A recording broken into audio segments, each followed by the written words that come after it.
evening, good evening. Welcome to our TIDEL speaker series conversation. We're so glad that you are here with us.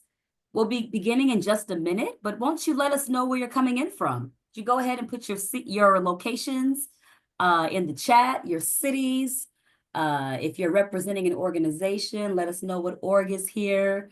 If you came to support a particular TIDEL staff member, if there's someone you're here who you have a relationship with, let us know if you came to see Dr. Jess or Dr. Heidi or Dr. Rhodes or myself, RJ, David, or if you just stumbled in the room because you wanted to be in the place, that's good too. But let's connect in the chat and see who is here. Welcome. All right. Well, it is 6:30 on the dot, and we've got some great content to get into, so I am going to get us going. My name is Dr. Gabby Cudjoe-Wilkes, and I am so elated to have the full TIDEL team here with us. I am spotlighting our team. For those of you who are new to TIDEL, we are the Technology, Innovation, and Digital Engagement Lab, housed here at Union Theological Seminary. And we have been doing this speaker series for about a year now. This is almost our year mark, which is kind of nice to mark 1 year of TIDEL conversations with the full team. But this is the group. We work tirelessly together to make sure that we can advance this new initiative at Union, to make sure that we are supporting everyone who is interested in doing technology and innovation work with a faith-based lens and a faith-based focus. And so going around the room, you have Dr. Lisa Rhodes, you have Riley Jones IV, soon to be Dr. Riley Jones IV. We have Dr. Jess Williams, we have Dr. Heidi Campbell, and we have one of our VPs from Union Theological Seminary, David Gassworth, and myself, Dr. Gabby Cudjoe-Wilkes. And I see Kansas is here. I see Texas is here. I love it. Let me frame what we're going to be doing today. I am so excited because we have phenomenal staff meetings among ourselves where we talk about this stuff all the time. And we had an aha moment that in a climate like this, it's really important to have some of these internal conversations in public. Sometimes you just need to know how people are thinking deeply about the things you're thinking about. And so this team is wonderful. You can Google them and see their phenomenal bios. But we talk about not only the logistics of TIDEL, but also the implications of our work. And so today, we're going to be talking about technology as a tool. Technology as a tool for our use, but a tool that must be handled with care and intention. We had robust conversation in our team that technology is not neutral.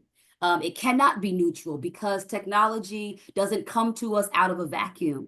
But technology can be used for good depending on the motives of those who use it, who yield it, who design it, who control its distribution, and who spread it.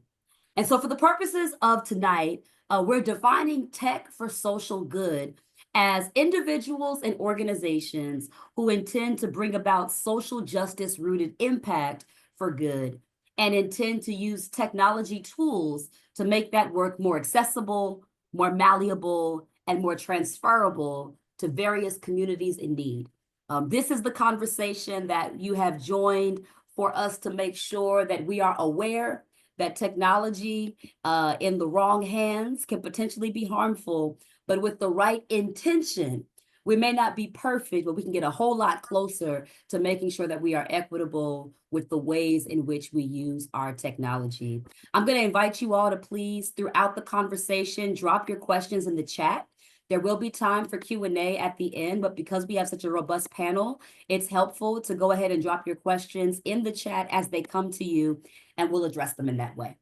All right, let's hop right in. I want to start with my colleague, David Gassworth, to this conversation. So David, let's hop in.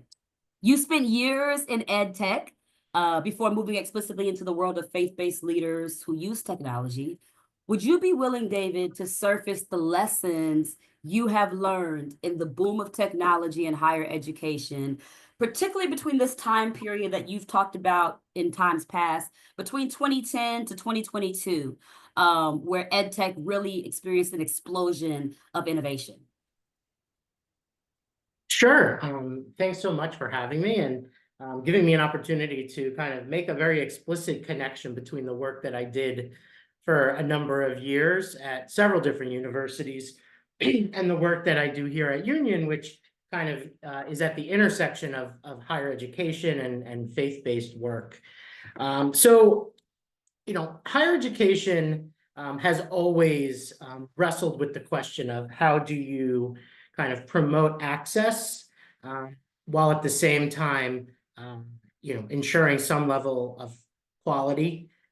And how do you do all that in a way that promotes some of the other benefits that come with higher education, like community and other sorts of social engagement experiences. And so in 2010, a variety of factors came together. I was, I think, uniquely situated at a university at the time, University of Southern California, that really was convinced that technology was at the point now that it could scale education and make what used to be kind of a very inaccessible elite higher education more accessible through partnering with technology companies, in many cases, technology companies that were led by folks who did not come from within the higher education sector. And I think some of the things that were learned along the way are cautionary tales for the world of faith-based organizations. And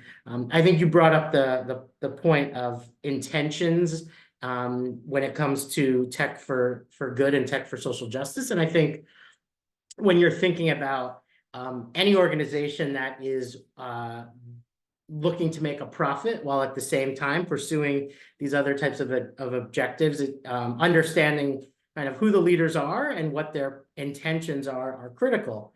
And many higher education institutions over that period of time went all in on working with external third-party companies that wanted to provide them with the technology and other types of services that claim that would allow them to really grow their student population in ways that would not sacrifice the quality of experiences for the students. And what we ultimately saw over that decade was that to do higher education well, and I think there are many things about the work of churches that are parallel higher education. There's a lot of things that go into it, and many of those things are not actually profitable. And when you try to cut corners, or when you try to drive initial participation but don't invest in things like retention and ongoing support, things don't end well. And so, some of the key lessons learned are, instead of always thinking that you have to go outside your organization to find the expertise needed to implement technology, think about who's inside your organization. What type of expertise might exist, maybe in folks who are not necessarily in those current roles, and really think about how can you build the capacity internally. It might take longer, it might be slightly more expensive to do, but the long-term implications for higher education, those institutions that did make that investment in their own people and didn't necessarily go for the quick, what they thought was the quick return on investment, ultimately fared a lot better. Another key lesson, though, I think higher education learned during this time period is that really working with both your traditional student community, whether that's in person or just traditional age, and your online student population, to really build a larger idea that there is no preferred modality of engagement, and really getting both groups of folks to understand that there's better opportunities when everyone is part of one community, and the ways in which kind of the higher education experience can be best done in these types of increasingly technology-mediated experiences is by understanding how online and virtual communities and in-person communities can and should interact with one another. I'll never forget when I was at USC and our dean was launching a new online master's program. He brought all the residential master's students together with him and said, listen, we're doing this, and we're doing this for many reasons, one of which is that in order for, government leaders to be able to get a master's, they can't all just come and move to Southern California and give up their job. So we're doing this, and we're doing this for the right reasons. But you all have to be all in on this with me, and you all have to come up with ideas of how you're going to make them feel welcome and included, and how you're going to see the benefits that will come from having them in your community. So I think that's another key lesson is, churches and church leaders really need to do the work, and members really need to have an open mind to understand how the opportunities from bringing new audiences and continue to engage audiences that otherwise would not be able to stay engaged in their faith community. That it's work that needs to be done, and it's not just going to happen on its own. But if there's not a feeling of kind of equal worth and equal opportunity within those two different communities, I think it doesn't end well. And so, I think I'm going to stop there. I think those are just two really critical insights that we learned from higher ed, and those institutions that are thriving now in the online space are the Arizona States of the world. And my alma mater, USC, really is struggling in that right now because they didn't necessarily do the internal capacity building. And even within an institution like USC, the schools that are doing well are generally the ones that did invest in building a sense of shared community and shared commitment across the technology mediated students and those who were in the more traditional residential settings. Yeah. Thank you so much, David. I actually really appreciate that perspective because I remember, so I'm a millennial, right? So I remember, I'm old enough to remember when online degrees were stigmatized. And I'm old enough to remember when the tide changed, and folks were able to have degrees from the top universities without having to have a completely residential experience. But hearing you talk about the moment when someone who's higher up, right? A dean, perhaps a president, a director, someone who already has the respect of folks saying, hey, we're going to take this seriously and we're going to make this pivot and we're going to bring everybody along with us, is so important. And I think that's a really great learning for those who are trying to do this kind of social good work. Sometimes you have to kind of add your stamp on something that your org has never tried before and be a little bit ahead of the curve, but let them know how important it is. And I love how you said there's no there's no hierarchy in modalities, right? This is the work that we do, this is the training that we do, and whatever tools we use to do that training, as long as we keep our professionalism high, and our standards high and our work high, we get to redefine like what it means to be an alum of this place, what it means to be a member of this congregation, what it means to work for this corporation. So love it. Okay, if you all have questions for David, please jot them down, and we'll be coming back, bringing the whole team together for Q&A. Awesome. Hey, Jess. Hey. I want to jump to you. We are, as we told you all, it's a round table. Just imagine we're at a round table, a virtual Zoom round table. And so we just look to our right and went to our next conversation partner, which is Jess. And so I want to welcome my colleague, Dr. Jess Williams, to the conversation. Jess, given your work with the Kairos Center, which we love the Kairos Center. If you love the Kairos Center, like I love the Kairos Center, show the Kairos Center some love in the chat.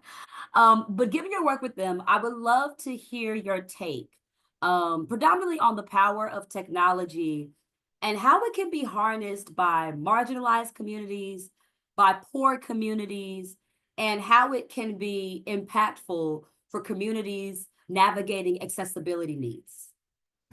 Yeah, great. Thanks so much, Dr. Gabby and David, and for everyone here tonight. Great to be with you. So yeah, in thinking about this question, I think that what technology can afford, Kairos sits at this intersection of faith and organizing.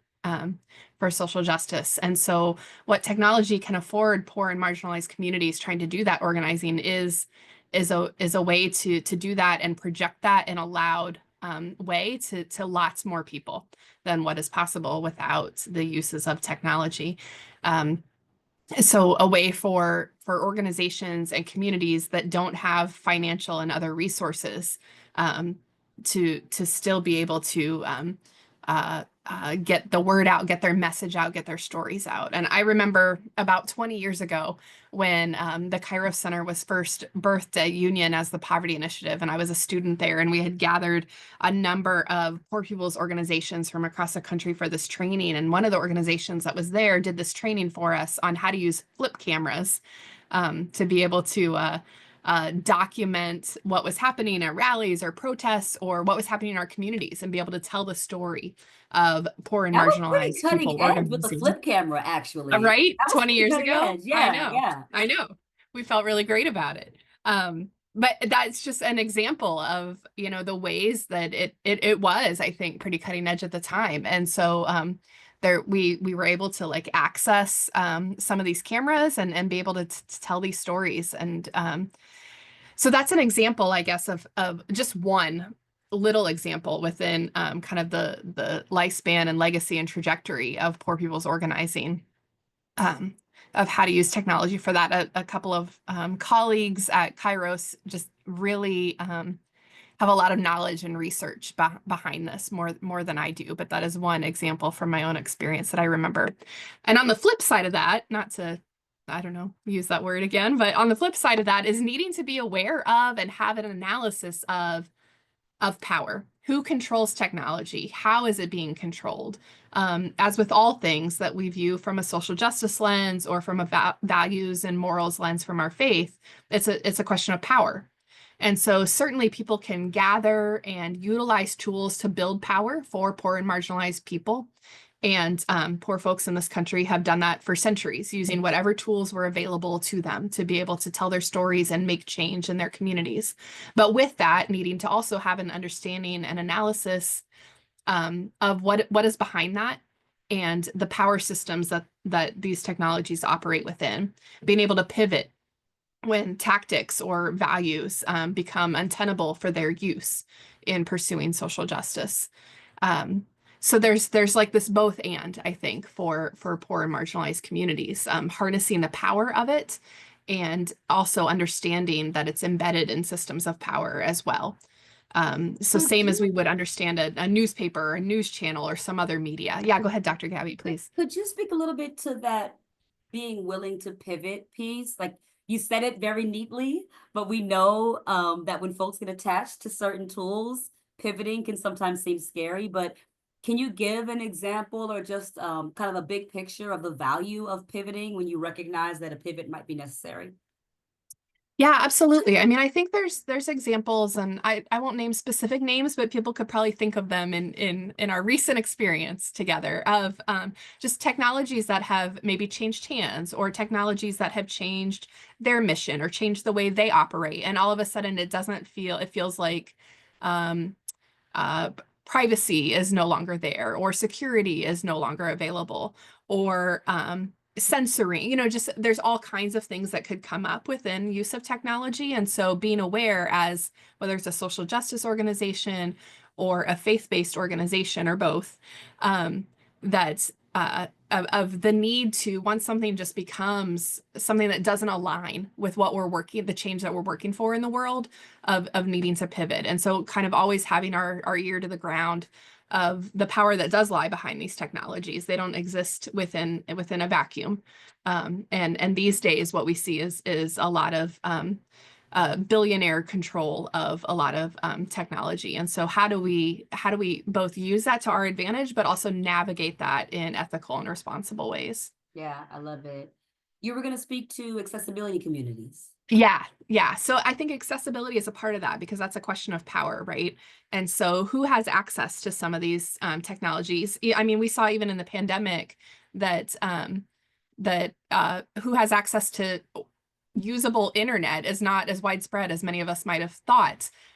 whether, especially in rural or poor and low-income communities. And that's a question of power that intersects with other kinds of injustices that exist within our communities. And so I think just that in some ways, I mean, it's the same question, I think, because in some ways technology brings about an ability for some folks to be part of a community that they might not be able to physically be part of or be part of in other kinds of ways. And there is this way that because of the systems of power that exist in our society, that it can also become a place of inaccessibility or of division. And so I think it's really about having an understanding and a nuance and an analysis around these systems of power that we're operating within as we use technology. I love it. I love it. I love it. I was actually just dropping a question in the chat based on some of what you're talking about, just to kind of see what the room thinks about this. Thank you so much, Dr. Jess. We're going to come back to you, of course, but I want to get a few more of our colleagues in here. And so hopefully you're tracking with us, everyone. Remember to still chat along with us in the chat. We want to have open dialogue together so that when we get to Q&A, we can just flow very easily.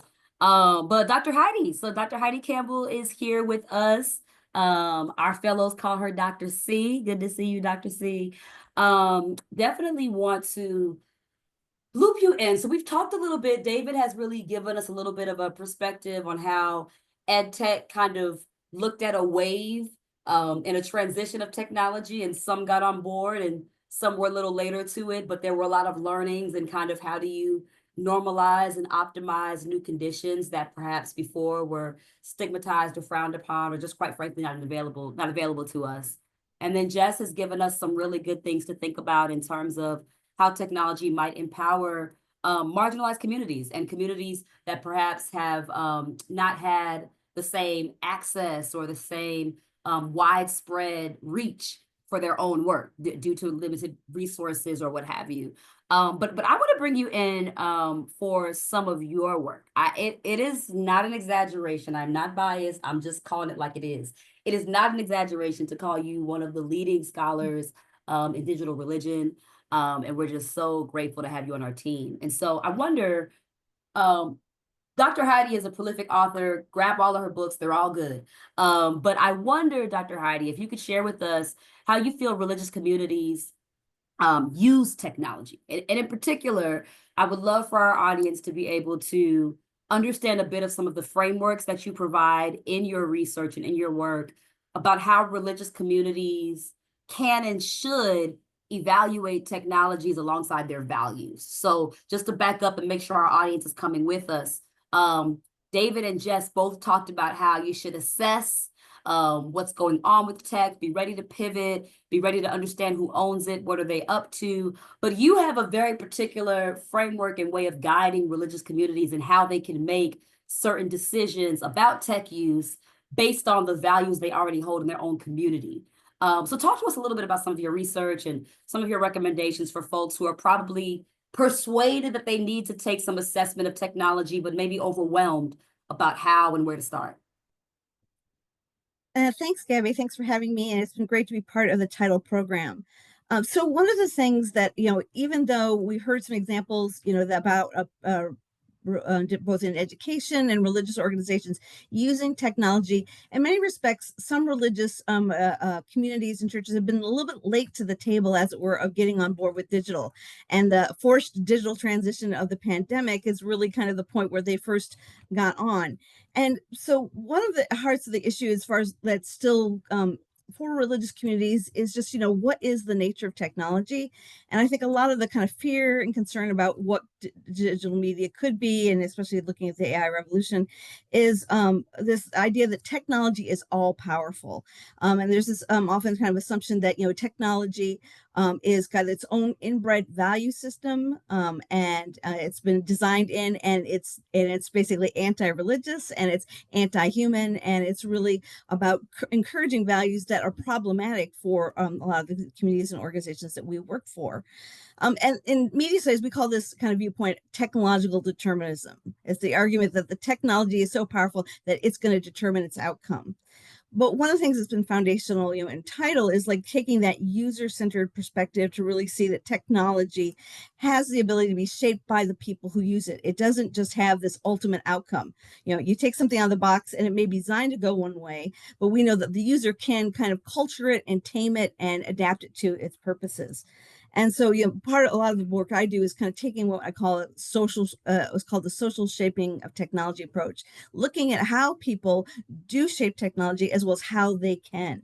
So from that work, I developed a kind of a framework. It's called the religious social shaping of technology, and it basically is kind of four kind of layers or steps of reflection that both people can do, and they're trying to understand why a religious community makes the choices it does about a technology, as well as it can be used to advise religious groups of how to kind of think through theologically their approach to technology. And so the approach, it has 4 steps. The first one is looking at the kind of history and background of the community.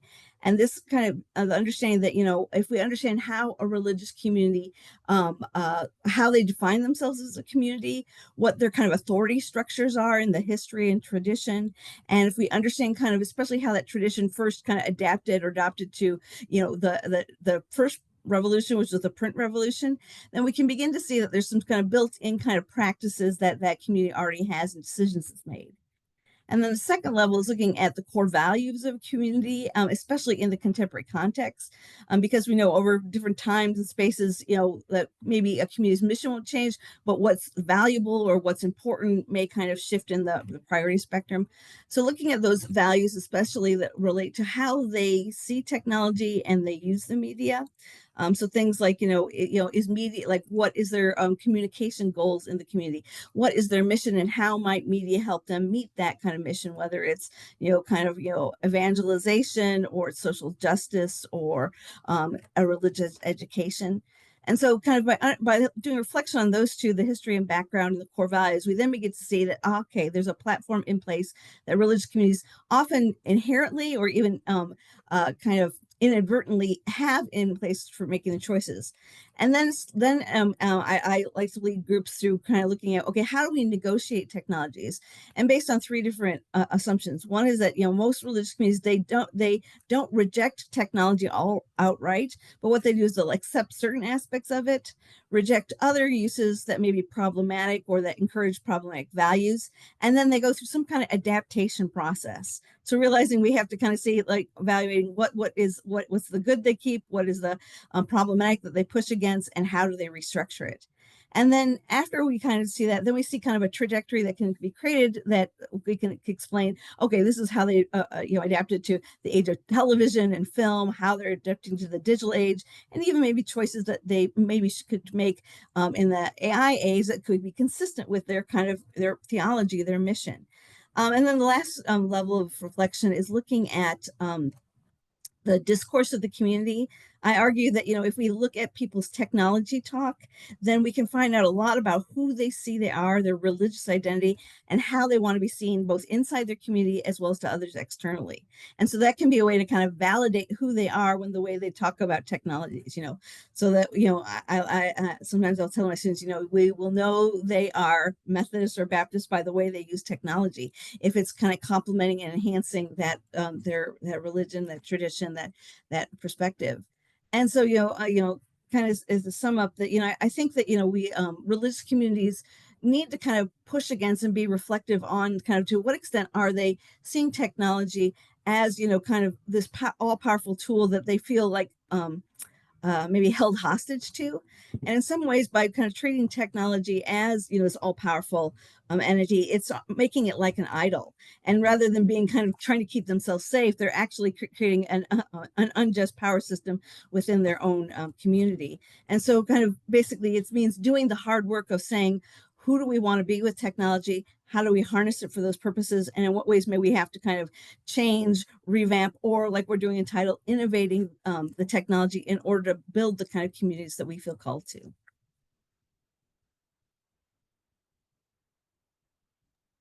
Wow, wow, wow. Listen, I tried to make it easy for you all. I was taking notes. I hope y'all were taking notes at home, but I took notes in the chat just to make sure we could access repeatedly this incredible framework. And I appreciate you, Dr. C, because I think it also hopefully validates those who are in this conversation, who are doing this work for their organizations and congregations, and their orgs and congregations don't even realize how much research they're doing. This is ethnography. This is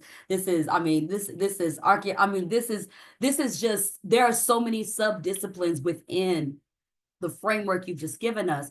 And this is real work, right? This is hard work that you all do. Those of you who are gathered in this room who raise your hand and say, I'll bring the tech to my community. I'll encourage us to move forward. One of our fellows, Dr. Gail Davis, has in the chat. She says, I think church has shifted in some ways towards technology to communicate with their members with databases, then CRMs, financial systems, exactly that, right? So there's this kind of, you talked about kind of, my paraphrase is, eat the meat, spit out the bones, right? Understand who you are as a community, and then find the tools that help you continue to become who you are. So wonderful. Thank you so much. I'm going to get our colleague RJ in here.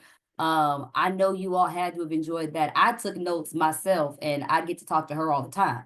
So I hope you all are taking your notes, and I hope you all are willing to drop your questions either in the chat or to hold them for when we do our Q&A. All right, my brother RJ, first fam in the house. I see you with the black and gold. I got my Ivy necklace on. Those who know what time it is. So glad you are here. Okay, so we've had, y'all, the roundtable is roundtabling. I hope everybody's enjoying the roundtable in all the ways we are entering this conversation about tech and social good. RJ, I want to invite you into the conversation with your lens as a social entrepreneur. There's a lot of great work that you do in the world. Also, I know you have a JD, you have your law perspective, you're, doing your doctorate now, you have a ton of disciplines that you use, but through your lens of kind of a social change agent and as a social entrepreneur, I'm interested in the role that you would say churches and faith-based organizations should play to ensure their membership, their congregants, their constituents don't get left behind in this technological revolution, right? So you and I have talked a bit about how there are real economic and political consequences to not deeply engaging technology, folks kind of standing on the wall and waiting to see what happens. But you have a real passion for kind of the responsibility of these kinds of orgs and kind of bringing their constituents into the current moment and beyond. So can you talk a little bit about just some of those observations and some of your recommendations? Yeah, sure. And good to see everyone. I would say on the economic side, one of the things, and this is actually how I got into entrepreneurship, one of the things that I've been paying attention to for now over a decade is how who is able to get jobs and how they're able to train and be better prepared for the workforce is influenced by their ability to access to develop and to employ technologies in their various careers. So in a real way, right, we're talking, let's look at artificial intelligence, like the idea of what even is that as a concept.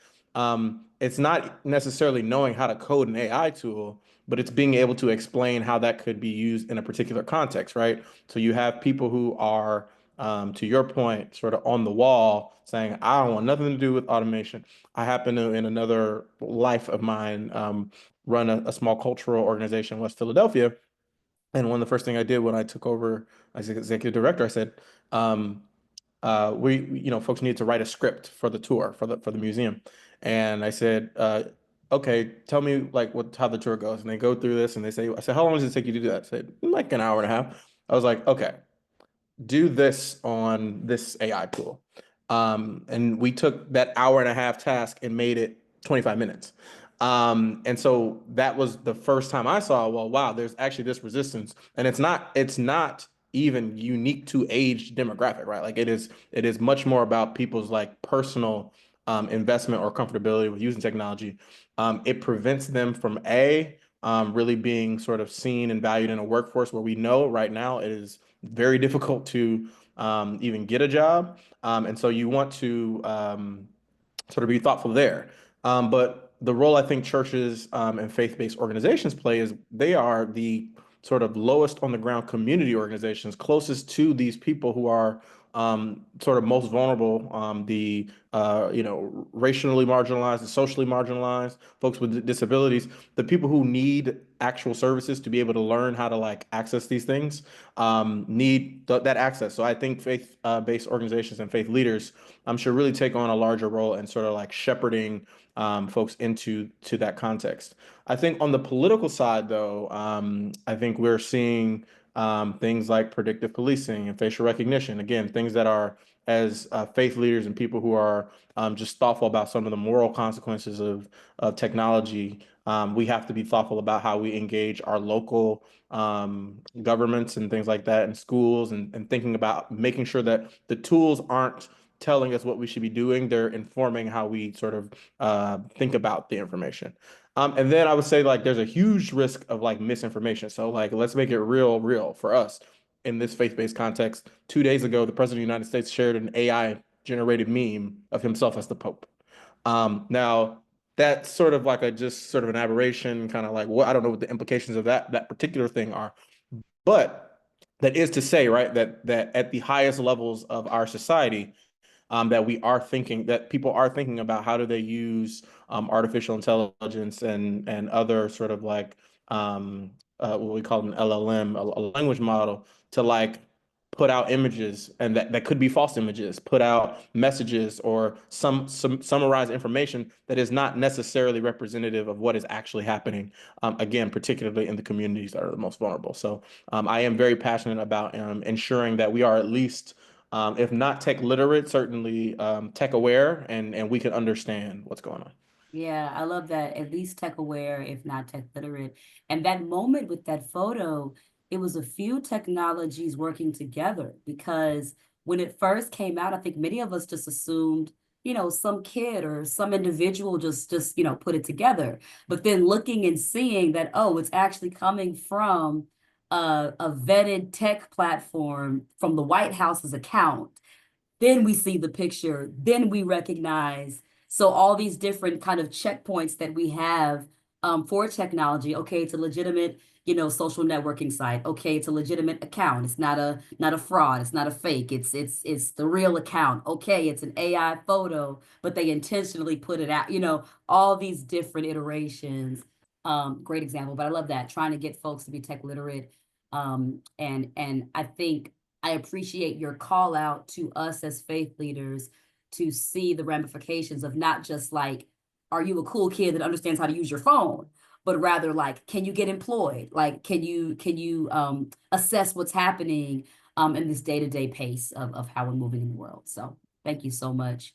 I want to add my colleague, Dr. Lisa Rhodes, to the conversation, and I hope you all are getting those questions ready because we're almost at that time.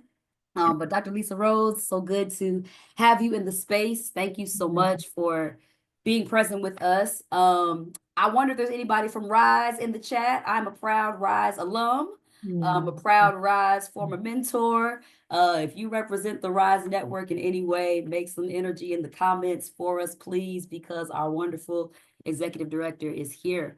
So Dr. Rhodes, obviously you work with Black women, senior pastors, associate pastors, senior leaders all across this nation.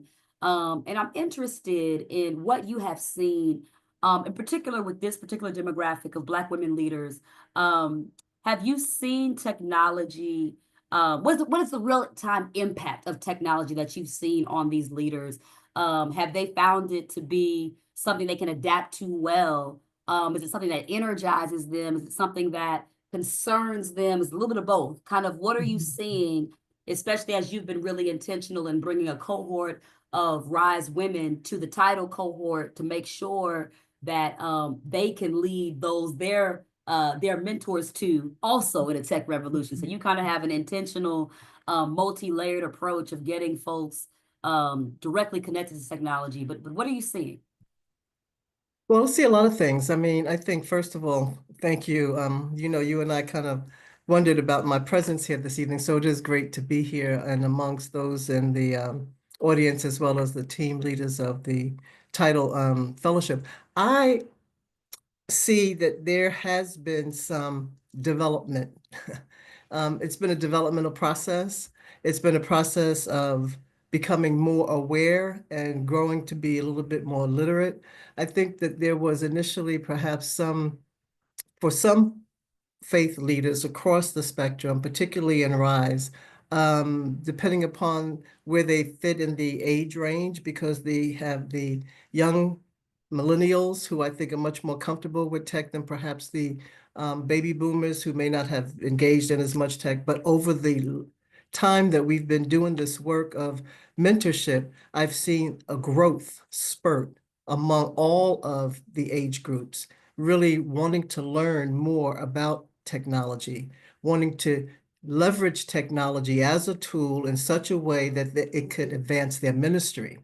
And so the group of mentors that have been a part of the TIDEL Fellowship, the inaugural class of TIDEL, I think that they have been the witnesses and they demonstrate now much excitement in the progress that they've made, the projects that they have ideated, and how they have now come to a point in this journey where they can go back to their congregations, their communities, and they could really advocate for technology, particularly with the focus on how technology can be used as a tool to support ministries and to teach perhaps the young adults or the youth how to become literate in technology, that they could apply the technology skills to the work that they may seek to do in the future.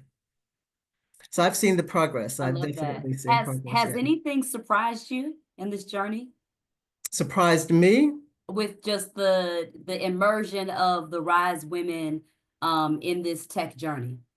Well, you know, it's interesting you asked that question because I was thinking about how in 2020 and in 2018, when Rise launched its network, it's been in existence now for about 8 years.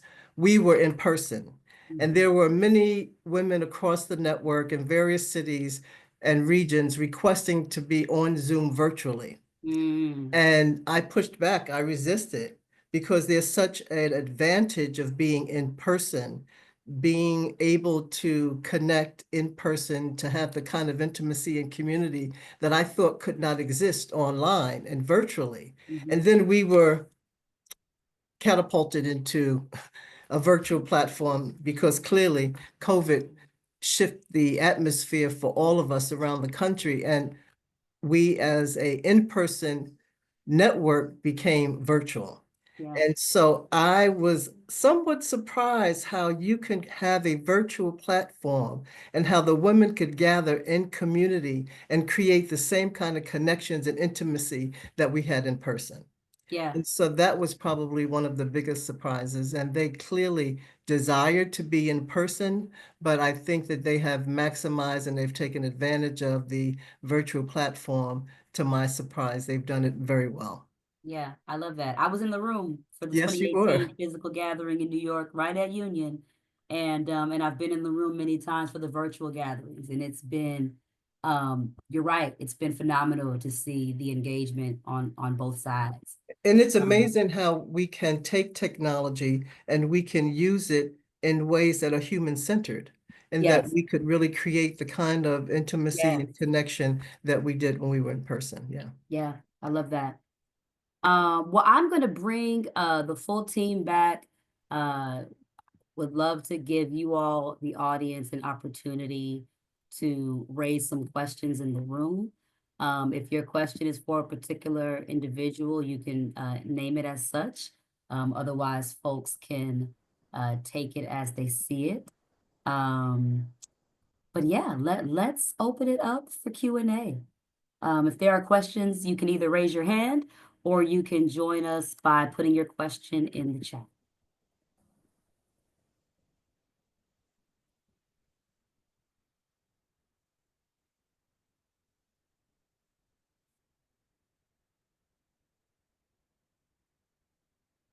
All right, if there aren't yet questions in the chat, I would invite my colleagues, if you have questions of each other, if there's something that one of you said that you wanted to hear more of, please, the floor is open.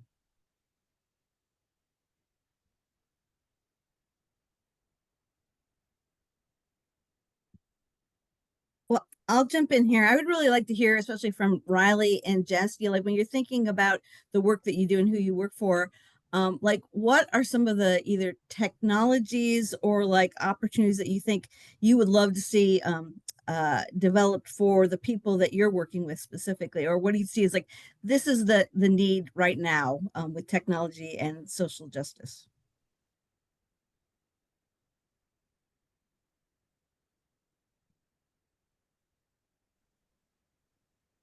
There's two things that came to mind kind of immediately for me. One is there's a lot of places I think that where, yeah, I mean, getting a reliable internet connection is still like quite difficult. And yet there's places in the country that have like figured out how to get that for folks in a collective way. And so kind of some equitable distribution of internet, I think, or however that is better phrased. But I that's one piece. I think then another piece, and I know one of our TIDEL fellow groups that's with Kairos is working on this, but something that we run across a lot in our work at Kairos Center is an ability to overcome language barriers. And so technologies that allow for multiple with people that utilize multiple languages, or like a space where folks that use many different languages can interact with one another in really meaningful ways. I think, as you were talking, Dr. Rose, about kind of being able to create this intimate space even online, there's still some barriers to that if we have folks that speak different languages within that space. And so technologies that can help overcome that and create that sense of community and togetherness across language, I think is really important in social justice and in religious life. I love that. I would say the first thing, which is a technology tool, and the other, which is more of a practice. I think virtual / augmented reality it's mostly been used in like, more, I think, trivial context than probably could be. But I think something around creating immersive experiences, again, from that training context where like churches could so one of the projects I'm particularly working on starting this summer is actually thinking about how do churches in the South who are trying to work on things like climate change actually train their communities to actually do the work of like it takes to install solar panels or wind turbines, that sort of thing, that have like, again, real economic consequences because there's like federal bills that are billions of dollars that are already going to churches around the country. But again, most of those churches are not in communities of color, they're not in low income communities. So being thoughtful about sort of using technology to access ways to sustain sometimes, smaller or lower resource congregations. And then I think of the practice that I think is just really important. I'd say tech literacy, but the misinformation problem is quite large. And I don't think we've really even wrapped our head around what to do about it. And I know that, you had platforms like Facebook who actually say, we're going to take off the misinformation stuff off of our platform. Fact checking.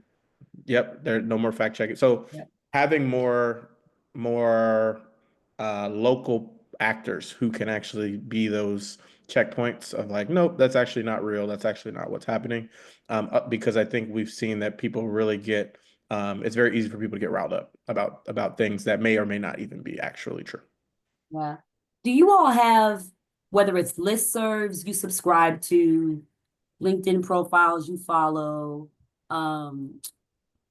magazines and publications, do you all have places that you go to try to learn about certain tech tools, certain tech options, and if they are shifting and if they are changing, kind of what to be aware of and what to watch? Like, do you all have certain go-to places that you look to keep yourself at the forefront of these conversations, knowing that you all and most of the folks who have come to this talk are the ones that get the first text message, the first phone call, the what do we do now? The did you see that on the Today Show? Are we okay? Are we safe? Where do you all go to find that digital community of authorities that speak to the moments that we find ourselves in?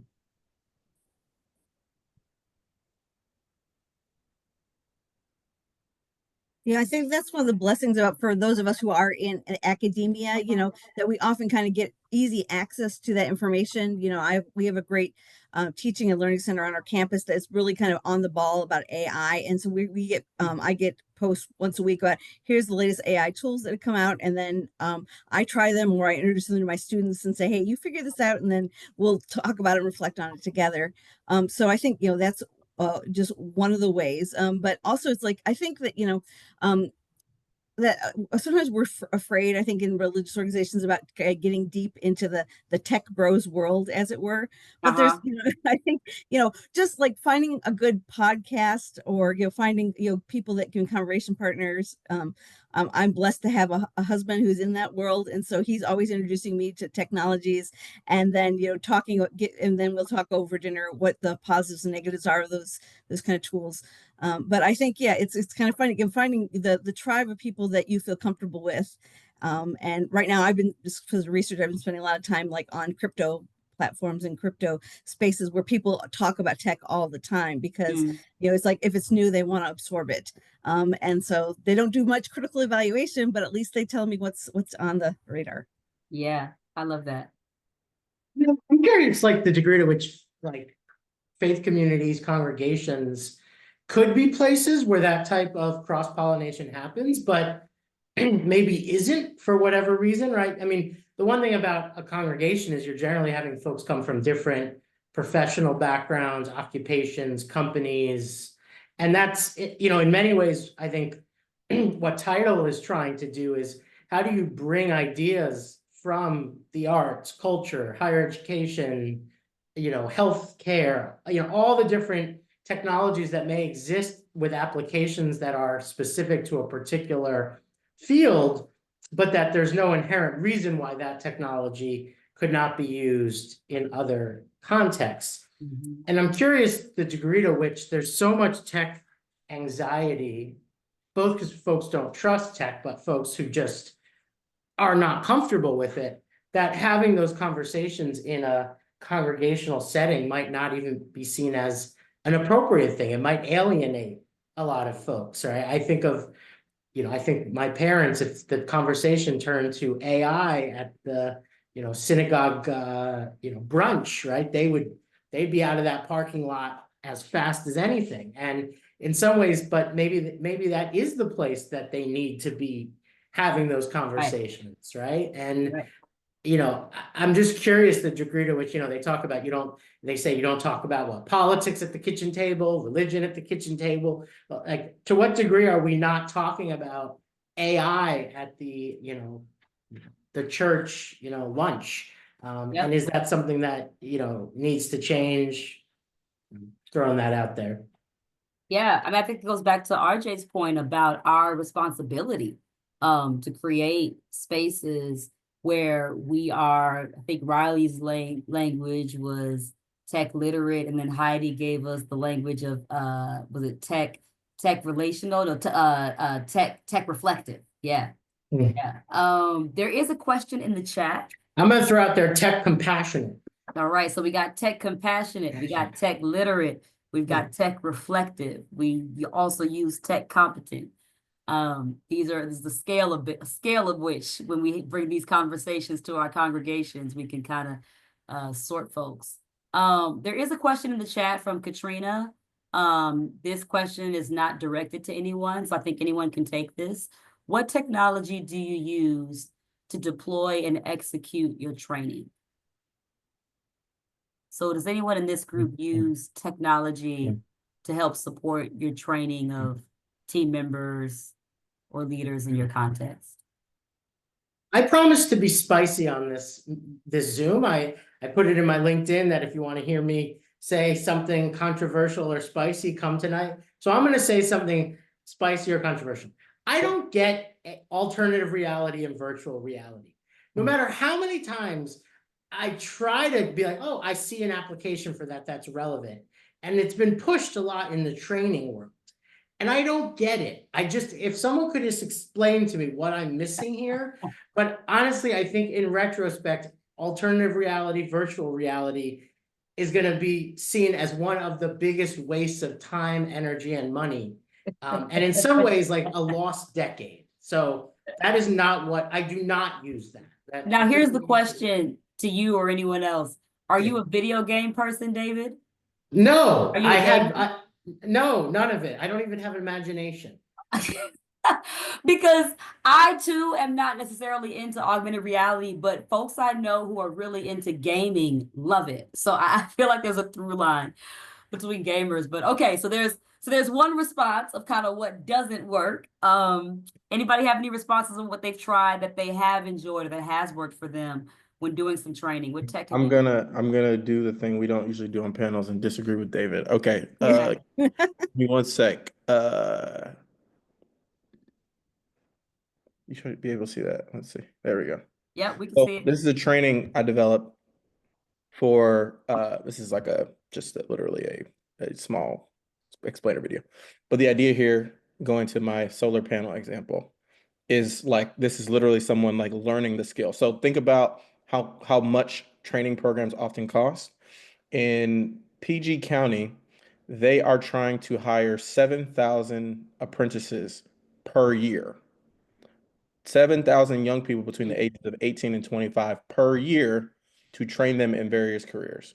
Most of those young people do not have a car. They do not have a bus. There is no public transportation system for them. So what they actually need is a place where they can actually learn the skill for relatively cheap.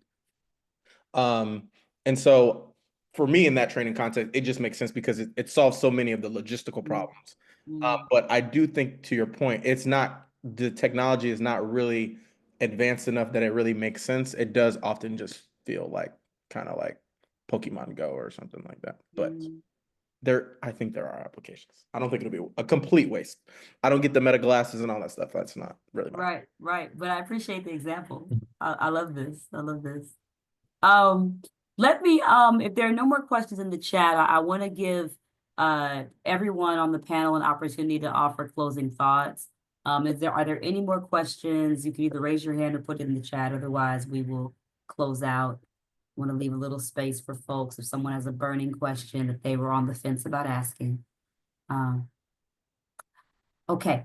Let's start with Jess and just go around the round table with just any closing thoughts that you'd like to leave with our audience tonight.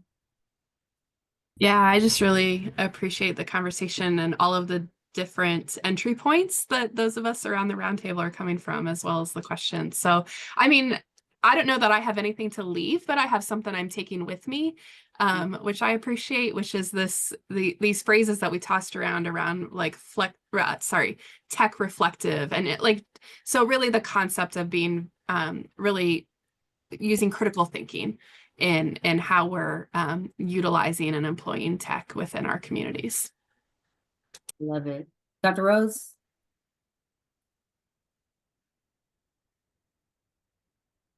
Oh, you're muted. You're muted.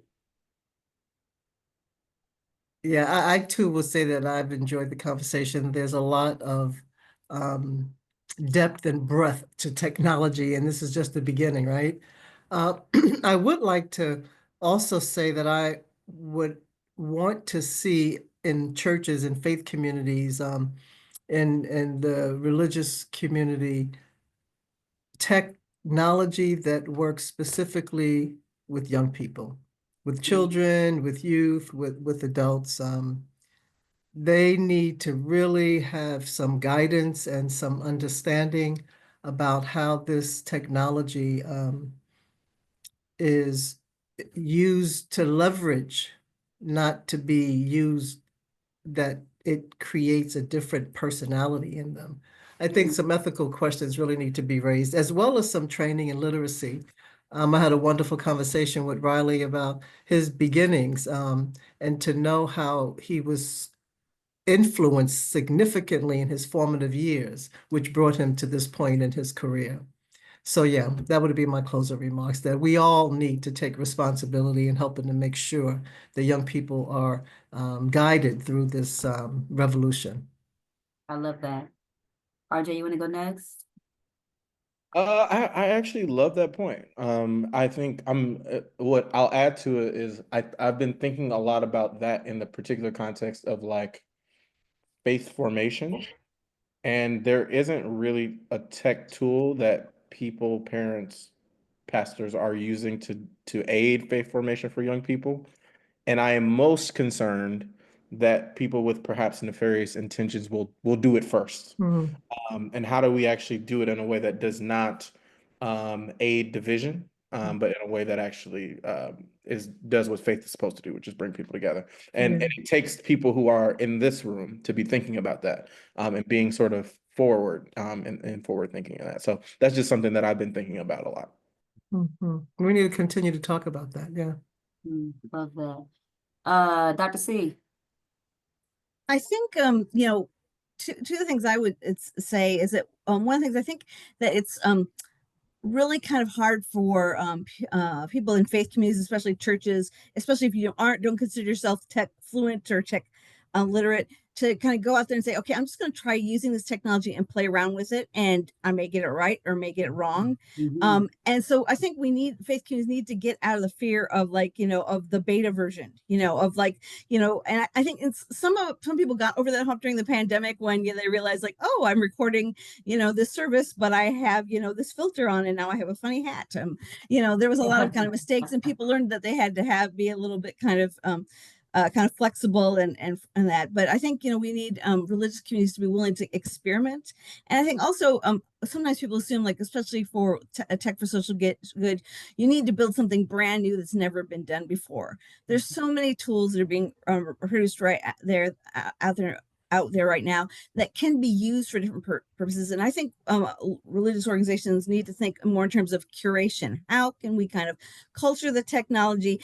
You create a certain kind of maybe even just a certain kind of process, you know, using simple tools like, you know, Google Docs as a way to kind of encourage collaboration during a meeting, or, you know, like I like to use Copilot a lot. And if you can think through kind of, okay, how do you create prompts in strategic ways and break them down into small pieces, you can create a process that can allow people to co-create ideas or knowledge or a document together.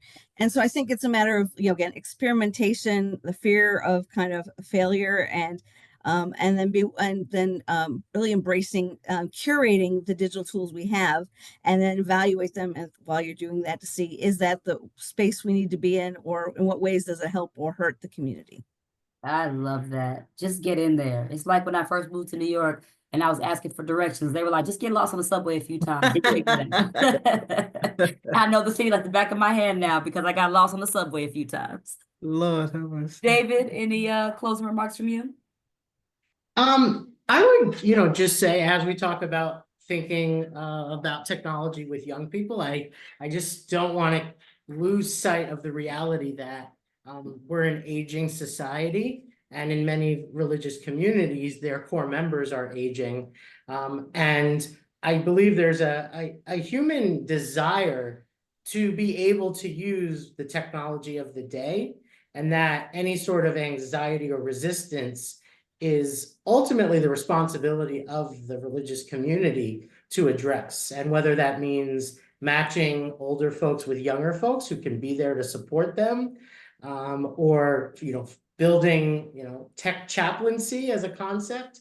I don't think we really have the option of just saying that there's going to be a segment of society who is never going to be able to use technology, and we're just going to, you know, have to move on from that. I think it's in many ways kind of the collective responsibility, and maybe, you know, there's no better institution in society that should be able to help address that issue than a religious community. I love that. And I will just say, as we close, I have a note in the chat for something to be named before we get off the phone, look, off the Zoom. Keeping it beta. Right. There's a request that as we're talking about this conversation, that we raise the concern excuse me, I'm trying to edit the personal aspects and get the core learning out, that we expand our conversation to the realm of spirit and soul work that may not be denominational or church bound. And so I think that is a powerful way to end, reminding us that this work is beyond the confines of any congregation or organization, but an attendee tonight expanded into spirit and soul work beyond denomination and beyond congregation. So Dr. Rose, Dr. Campbell, Dr. Jess, Riley, David, thank you so much for your time, for your sharings. And to everyone that came, those who had to leave, those who remained till the end, to our TIDEL fellows in the room, thank you everyone for joining us. And I'll be remiss if I did not invite you to our first ever TIDEL Summit, which is coming up in person and online on June 13th, Friday, June 13th at 1:30 p.m. This entire team will be there in full form. We've got some amazing guests coming. Registration is open on our website at utsnyc.edu/TIDEL.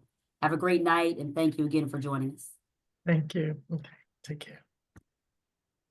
Good night, everyone.